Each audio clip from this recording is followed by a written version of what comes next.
الحمد لله رب العالمين، والصلاة والسلام على سيد المرسلين وعلى آله وأصحابه أجمعين. أما بعد، فأعوذ بالله من الشيطان الرجيم. بسم الله الرحمن الرحيم. الرحمن علم القرآن خلق الإنسان. وقال رسول الله صلى الله عليه وسلم: طلب العلم فريضة على كل مسلم، أو كما قال عليه الصلاة والسلام. الحمد لله، বাইতুল নূর ইসলামিয়া মাদ্রাসা আল্লাহর কোরআনের শিক্ষাকে এই সমাজে এটাকে বাস্তবায়িত করার জন্য, আমাদের সন্তানদেরকে কোরআনী শিক্ষার সাথে তাদের পরিচয় করিয়ে দেওয়ার জন্য, কোরআনী শিক্ষায় তাদেরকে শিক্ষিত করে গড়ে তোলার জন্য বিগত প্রায় 5-6 বছর থেকে মেহনত শুরু করেছে। তার মেহনত চলমান। 2018 সনে মাদ্রাসা প্রতিষ্ঠা, আজকে 2024 সনে, প্রায় 6 বছর হতে চলেছে। আলহামদুলিল্লাহ, ইতিমধ্যে এই মাদ্রাসা থেকে এই অঞ্চলে একটা মাদ্রাসা কিন্তু একটা এলাকার অভাব, এক নম্বরের ওই এলাকার সন্তানেরা পড়াশোনাতে উপকৃত হয়। ওই এলাকার মানুষ ওই মাদ্রাসাকে কেন্দ্র করে আল্লাহ রহমতের ভাগীদার হওয়ার সুযোগ পায়।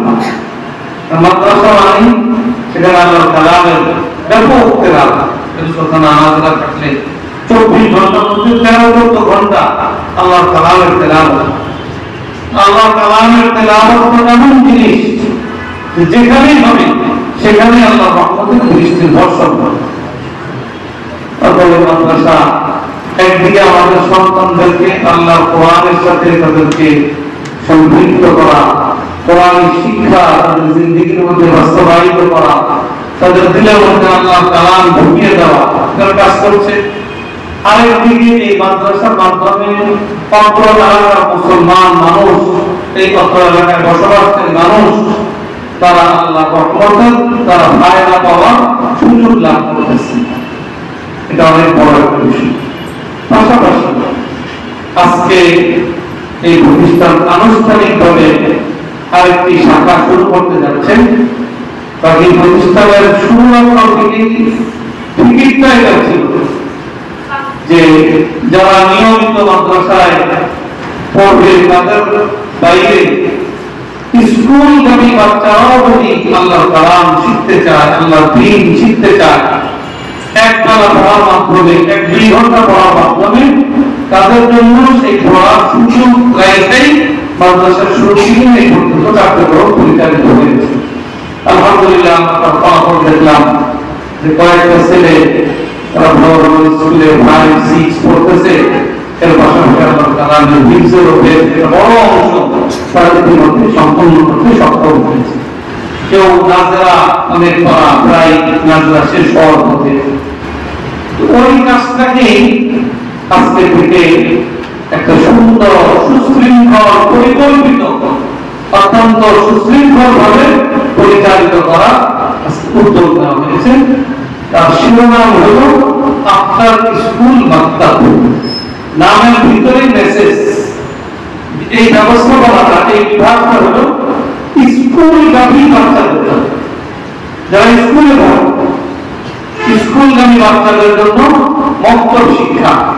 আমাদের বাংলাদেশের হাজার বছরের ঐতিহ্য ছিল, গোটা বাংলাদেশের মসজিদগুলা মক্তব ব্যবস্থা, এবং প্রতিটা মুসলমানের সন্তান সেই মসজিদ ভিত্তিক মক্তবের থেকে আল্লাহ কালামের সাথে তার ন্যূনতম একটা সম্পর্ক করা।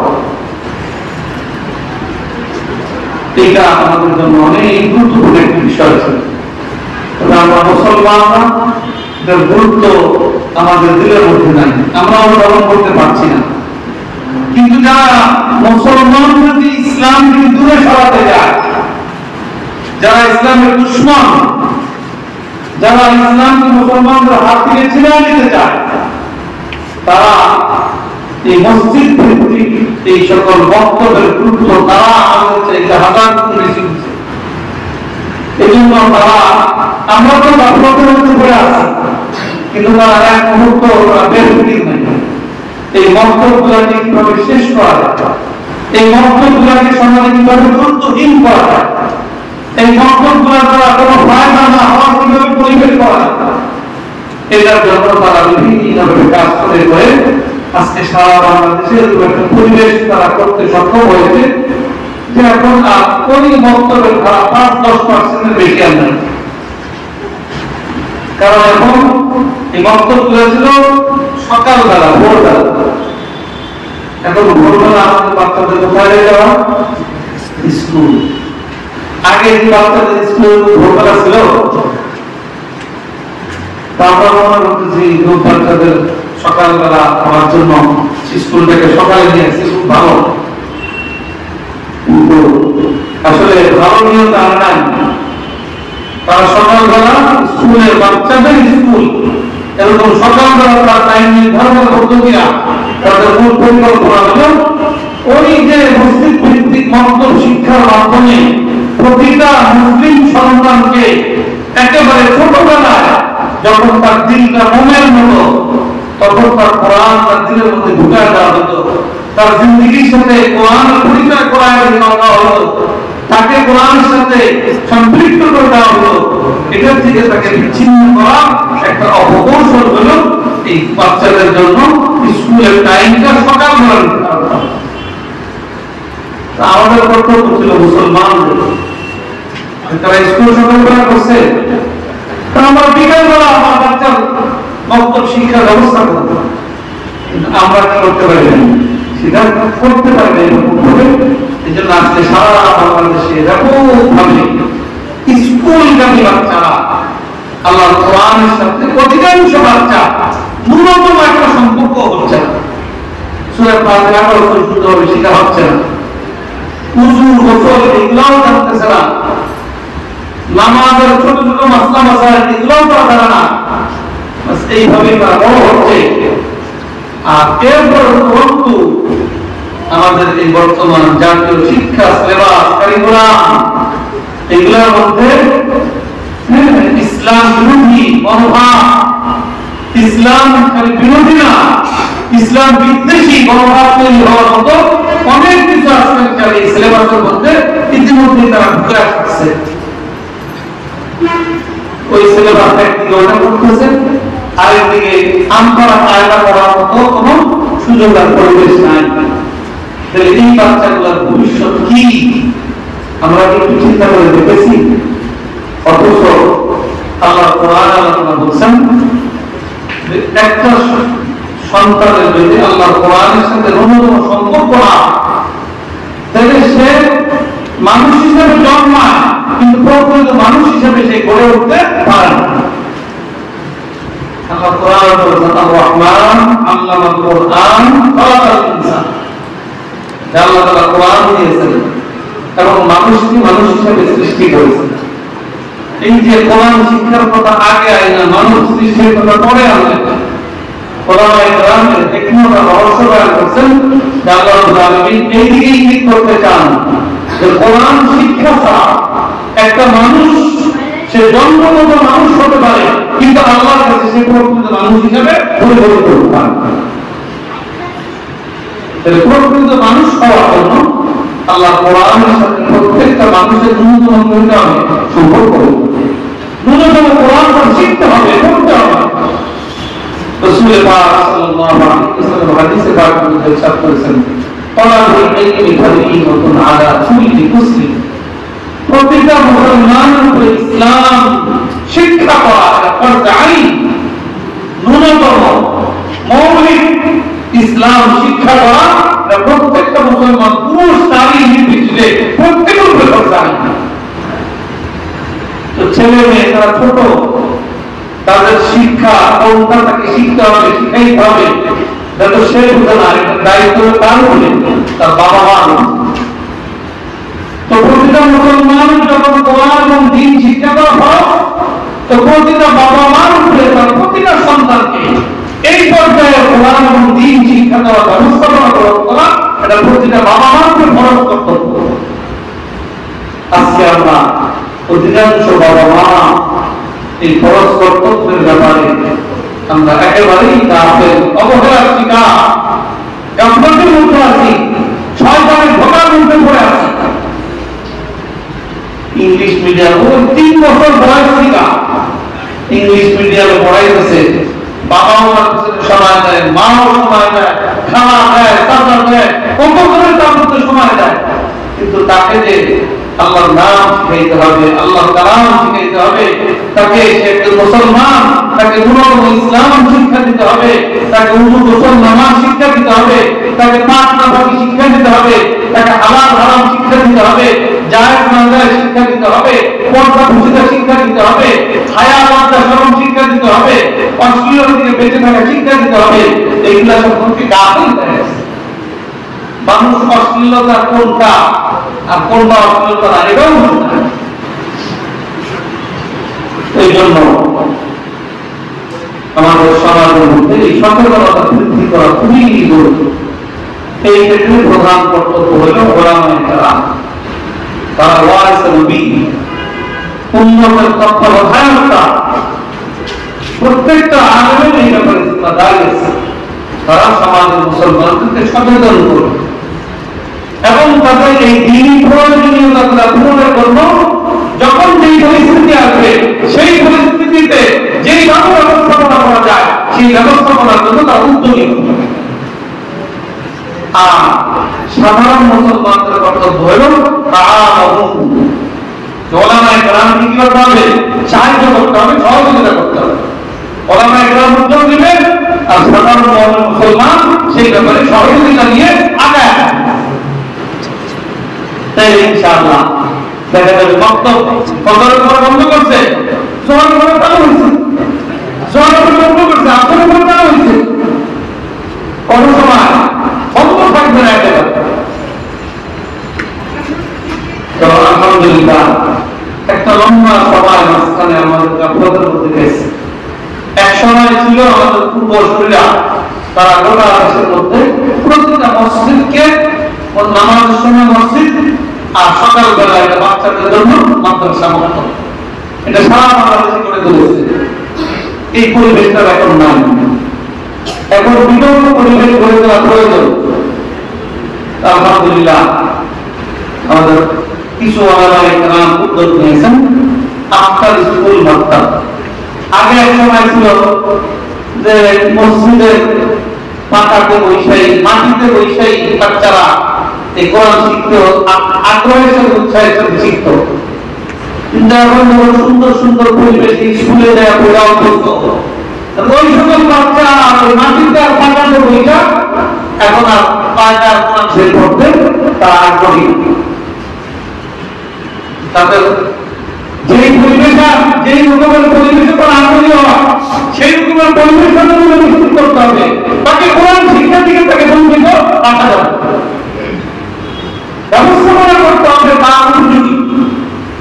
আলহামদুলিল্লাহ সব কিছু দিকে ওলামায়ে কেরাম চিন্তা ফিকির করে আফতার স্কুল মাদ্রাসা নাম দেওয়া হয়েছে আধুনিক। মানুষ এখন আধুনিক নতুন নাম রাখে, দুনিয়ার যত ভালো নাম আছে সব শেষ। কারণ ওই থেকে আবিষ্কার করে নাম, ওটার কি অর্থ, ওটার কি আর কি কোনো খোঁজখবর নেই, খালি নতুন চাকরা। তো যাই হোক, আগে শুধু বক্তব্য বললে এখন ওটা ভালো লাগবে না। এই জন্য ওলামায়ে কেরাম যেভাবে ভালো লাগবে না ওইভাবে সামনে আসে আফতার স্কুল মাদ্রাসা। এবং আফতার স্কুল মাদ্রাসার আলহামদুলিল্লাহ অত্যন্ত পরিকল্পিত, অত্যন্ত বৈজ্ঞানিক দৃষ্টিভঙ্গি বজায় রেখে সুন্দর সিলেবাস করা হয়েছে। 1 ঘন্টার মধ্যে তাকে মৌলিক 5টা বিষয়, কোরআন শুধু কোরআন না, কোরআন এটা তো মূল, এর পাশাপাশি একজন মুসলমান হিসাবে তার 24টা ঘন্টা কাটানোর জন্য এবং আল্লাহ রাসূলের পক্ষ থেকে গুরুত্বপূর্ণ যে নির্দেশনা হয়ে আছে এগুলো অনুযায়ী তার জীবন পরিচালনা করেন। যা যা প্রয়োজন পর্যায়ক্রমে তাদেরকে শিক্ষা দেওয়ার ব্যবস্থাপনা এই সিলেবাসের মধ্যে রাখা হয়েছে। আলহামদুলিল্লাহ শিশু শ্রেণী থেকে শিশুদের জন্য সিলেবাস আছে, 1 2 3 4 5 এই 6 বছরের সিলেবাস আলহামদুলিল্লাহ বর্তমানে চলমান। একটা বাচ্চা যদি 6 বছর 1 ঘন্টা করে আপনার স্কুল বাচ্চাদের সিলেবাস পড়তে পারে, গার্জিয়ানরা যদি গুরুত্বের সাথে তাকে পড়াইতে পারে, তাহলে ইনশাআল্লাহ একজন মুসলমান হিসেবে তার জীবন পরিচালনার জন্য যে পরিমাণ ফরজে আইন ইসলাম শিক্ষা করা প্রয়োজন, কোরআন পরিশুদ্ধ পড়ার জন্য যতটুকু যোগ্যতা তার প্রয়োজন, এই 6 বছর গুরুত্বের সাথে 1 ঘন্টা করে যদি সে পড়ে, সেটা তার করতে হবে ইনশাআল্লাহ। এরপরে হাই স্কুল শেষ করা পর্যন্ত আরো 5 বছর সে করতে পারে, দেখা যাবে তার কোরআন 5 বছর মুখস্থ হয়ে গেছে। আর যদি সে আরো বেশি গুরুত্ব দেয়, ভালো জাহিদ হয়, প্রেমী হয়, তাহলে দেখা যাবে বাকি 5 বছর সে কোরআন হাফেজ হয়ে গেছে। এত সুন্দর ব্যবস্থাপনা, এত সুন্দর ব্যবস্থাপনা সামনে আসার পরেও যদি আমরা গার্জিয়ানরা গাফেল থাকি, আল্লাহর কাছে জবাবদিহি করার কোনো সুযোগ থাকবে? আমি তো ছেলেকে স্কুল ইংলিশ মিডিয়ামে পড়াইতেছি, নামি দামি স্কুলে পড়াইয়া তাকে খুব বড় কিছু বানাইতেছি, মনে করতেছি তার বিশাল উপকার করে ফেললাম, সে আমার জন্য সবসময় কৃতজ্ঞ থাকবে। কিন্তু তাকে দিন শিক্ষা দিলেন না, তো কিয়ামতের দিন আপনার বিরুদ্ধে আল্লাহ দরবারে নালিশ করা আপনার জন্য ডবল শাস্তির আবেদন আল্লাহর কাছে করবে, ডবল শাস্তি। খুব ভালো করে বোঝার চেষ্টা করবে। এই জন্য ওলামায়ে কেরাম সময়ের প্রয়োজনীয় সিদ্ধান্ত গ্রহণ, এই ক্ষেত্রে আমাদেরও ওলামায়ে কেরামের দুর্বলতা আছে, আলহামদুলিল্লাহ ইতিমধ্যে সেই দুর্বলতা কাটিয়ে তোলার জন্য সারা দেশ থেকে আপনার স্কুল মাদ্রাসার কার্যক্রম ছড়িয়ে দেওয়ার জন্য আমরা বেশ কিছু ওলামায়ে কেরাম ঐক্যবদ্ধ হয়ে এই কাজটাকে আগানোর জন্য সচেষ্ট হয়েছি। আলহামদুলিল্লাহ আস্তে আস্তে এটা ব্যাপকতা লাভ করতেছে।